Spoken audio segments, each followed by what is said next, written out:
કાચી કેરીની સિઝન તો વરસમાં એક જ વાર આવે, પણ આ રીતે બનાવી રાખો ને તો આખું વરસ કાચી કેરીનો આનંદ માણો. હેલો ફ્રેન્ડ્સ, હું છું શીતલ. તમારું સ્વાગત છે મારા કિચનમાં. આજે આપણે કેરીને બાફવાની ઝંઝટ વગર, શેકવાની ઝંઝટ વગર માત્ર 5 મિનિટમાં તમે બનાવી આખું વરસ સ્ટોર કરો અને એકદમ ગરમી માટે ઠંડુ ઠંડુ બેસ્ટ રિફ્રેશિંગ એવું શરબત.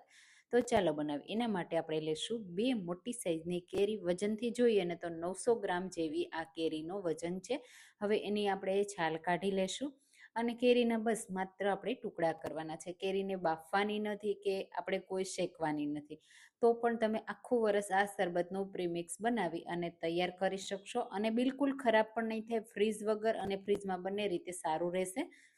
તો આ રીતે બસ એની છાલ કાઢી લેવાની છે, ગોટલાના ભાગને અલગ કરી લેવાનો છે અને કેરીના ટુકડા તૈયાર કરી લેવાના છે. એ પણ નાના કે મોટા તમારી ચોઈસ પ્રમાણે.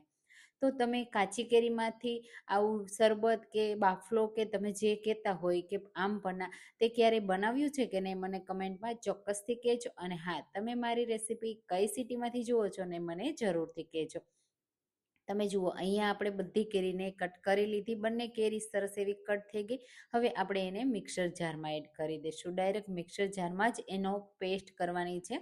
તો બસ આ બધા ટુકડા એકસાથે એડ કરી દઈશું. હવે આપણે એને ગ્રાઇન્ડ કરવા માટે અડધો કપ જેટલું પાણી એડ કરીશું અને એકદમ સ્મૂથ ગ્રાઇન્ડ કરી લેશું. આવું કરવાથી તમારે બાફી નહીં પડે અને માત્ર હવે 5 જ મિનિટમાં આખા વર્ષ સુધી સ્ટોર કરી શકાય એવું શરબતનું પ્રીમિક્સ રેડી કરી અને તૈયાર કરી શકશો. તો આ રીતે એકદમ સ્મૂથ પેસ્ટ કરવાની, આંગળીથી ચેક કરી લેવાની. તમે જુઓ એકદમ સ્મૂથ છે. તો આ પેસ્ટ બનાવતી વખતે તમને એવું લાગે કે એમાં ટુકડા છે તો ગાળી લેવાનું. અહીંયા બિલકુલ સ્મૂથ છે તો હું ગાળતી નથી. હવે મસાલો તૈયાર કરીએ એના માટે 2 ચમચી વરિયાળી, 2 ચમચી ખાંડ અને 1 ચમચી આખું જીરું. તો વરિયાળી અને જીરુંને એકદમ સ્મૂથ પીસવા માટે મેં ખાંડ એડ કરી છે, જેના લીધે એકદમ ફાઇન પાવડર થશે. અને આ પાવડરમાં પણ જો તમને એવું લાગે કે એમાં એના ટુકડા છે તો તમારે પાવડરને ચાળી લેવાનો, જેનાથી ટુકડા બધા નીકળી જશે. તો મેં પાવડરને ચાળીને રેડી કરી લીધો છે. હવે એક પેન લેશું, એમાં બધો પલ્પ એકસાથે જ એડ કરી દઈશું. અહીંયા કોઈ ઘી એડ નથી કરવાનું અને બસ આપણે માત્ર આ પલ્પને એડ કરવાનો છે અને મિક્સ કરવાનો છે. અહીંયા પણ જો તમને પલ્પ એડ કર્યા પછી એવું લાગે કે કોઈ ટુકડા રહી ગયા છે તો એને દૂર કરી દેવાના. હવે એમાં સ્વાદ પ્રમાણે ખાંડ એડ કરી દઈશું. તો જે પલ્પ છે ને એ 1 કપ જેટલો હતો ને, એટલે મેં સામે 1 કપ ખાંડ એડ કરી અને તૈયાર કરેલો વરિયાળીનો પાવડર સાથે 1 ટીસ્પૂન જેટલો ચાટ મસાલો અને થોડું મીઠું હું એડ કરું છું અને મિક્સ કરી દેશું. વરિયાળીના લીધે એક તો પેટમાં ઠંડક મળશે અને તમને ફ્રેશ રિફ્રેશિંગ કરી દેશે. સાથે જો તમને ફુદીનાની ફ્લેવર હોય પસંદ તો તમારે ફુદીનો એડ કરવાનો જ્યારે કેરી પીસતા હોય ને ત્યારે. પણ અહીંયા હું વરિયાળી ફ્લેવરમાં બનાવું છું તો મેં વરિયાળી એડ કરી છે. તમે કોઈ પણ ફ્લેવરમાં આ શરબતને બનાવી શકો છો. કેરીનો નેચરલ ફ્લેવર તો છે જ, સાથે આપણે એક નેચરલ ફ્લેવર એડ કર્યો છે વરિયાળીનો, જેનાથી આ શરબતનો ટેસ્ટ બહુ સરસ એવો લાગશે. બસ આ રીતે મિક્સ કરશું એટલે થોડી જ વારમાં બધી ખાંડ મેલ્ટ થઈ જશે. તમે જુઓ તરત જ ગરમ થશે ને એટલે ખાંડ મેલ્ટ થવા લાગશે.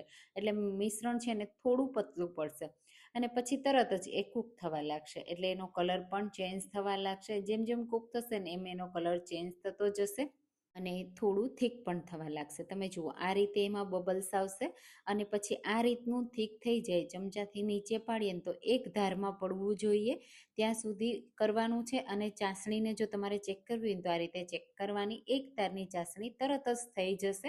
એક તારની ચાસણીને થતાં બિલકુલ વાર નહીં લાગે.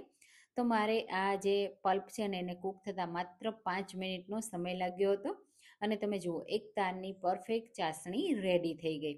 હવે આપણે એને વધારે કૂક કરવાની જરૂર નથી. આપણે આ જે મિશ્રણ છે ને આ રીતનું ઘાટું થીક થઈ ગયું છે. તો હવે એને નીચે ઉતારી લેશું. હવે બીજી એક વસ્તુ હું તમને બતાવી દઉં. તો આ રીતે ચમચાના ભાગથી તમને જુઓ એક લેયર થાય છે, કોટિંગ થાય છે. બસ હવે નીચે ઉતારી એને થોડું ઠંડુ થવા દેશું અને અહીંયા મેં 5 થી 7 મિનિટ પંખા નીચે રાખ્યું હતું એટલે ઠંડુ થઈ ગયું. તમે જુઓ આ રીતે. તો હવે આ શરબતને આખું વર્ષ સ્ટોર કરવા અને ખાંડના ક્રિસ્ટલ ના બને એના માટે 1 ટેબલ સ્પૂન લીંબુનો રસ એડ કરી દેશું. એનાથી છે ને એકદમ સરસ આપણે જેવું બનાવ્યું હશે ને એવું જ રહેશે. કોઈ થીક નહીં થાય, કોઈ ક્રિસ્ટલ નહીં બને. બસ આ જે પલ્પ છે ને આપણો રેડી થઈ ગયો. આમાંથી તમે ઘણી બધી રીત સાથે શરબત રેડી કરી શકો છો. તો આ રીતની કોઈ પણ કાચની બોટલ કે કોઈ પણ રસનો ડબ્બો, કોઈ વસ્તુમાં તમે આ પલ્પને સ્ટોર કરી શકો છો. બસ એકદમ ઠંડુ કરી લેવાનું, પછી આ રીતે ભરી લેવાનું. ફ્રીઝમાં પણ રાખી શકો છો, અને ફ્રીઝ વગર પણ તમે રાખો ને તો પણ ખરાબ નહીં થાય. જો પાણીનો ભાગ રહી ગયો હશે ને તો ફ્રીઝ વગર ખરાબ થશે, પણ એક તારની ચાસણી સાથે તમે બનાવશો ને તો ફ્રીઝ વગર પણ સારું રહેશે. આ રીતે ઢાંકી અને સ્ટોર કરી દેવાનું. તો આ રીતે બનાવો ને તો તમારે કેરી બાફવી નહીં પડે, શેકવી નહીં પડે, અને ઇન્સ્ટન્ટ બનીને રેડી થઈ જશે. તો બસ હવે આમાંથી શરબત કેવી રીતે બનાવવું એ પણ બતાવી દઉં. તો હું અહીંયા ગરમી છે ને તો થોડા તકમરિયા પલાળી દઉં છું. તો આ રીતે એક ચમચી તકમરિયાને થોડા પાણીમાં પલળવા દેશું. માત્ર 5 મિનિટમાં તકમરિયા પલળી જશે. તો આપણે એને સાઈડમાં મૂકી દઈએ. જ્યાં સુધી તકમરિયા પલળે છે ને ત્યાં સુધી આપણે શરબત રેડી કરી લઈએ. તો એના માટે મેં અહીંયા ઠંડુ પાણી લીધું છે 4 ગ્લાસ, અને એમાં આપણે પલ્પ એડ કરીશું. તો હું અહીંયા અડધા કપ જેટલો પલ્પ એડ કરું છું. અને હવે બસ સરસ રીતે મિક્સ કરી દેવાનું. અહીંયા જો પલ્પ થીક થઈ ગયો હોય, મિક્સ બરાબર ન થતો હોય, તો તમારે થોડું બ્લેન્ડર ચલાવી લેવાનું, એટલે પ્રોપર મિક્સ થશે. હું અહીંયા આ રીતે ચલાવું છું, જેથી આપણે તાજો તાજો બનાવ્યો છે એટલે તરત જ મિક્સ થઈ જશે. તો આપણો એકદમ સિમ્પલ યુનિક કાચી કેરીનું શરબત રેડી છે. તો હવે આપણે એમાં જે તકમરૈયા પલાળીને રાખ્યા હતા તે એડ કરી દઈશું.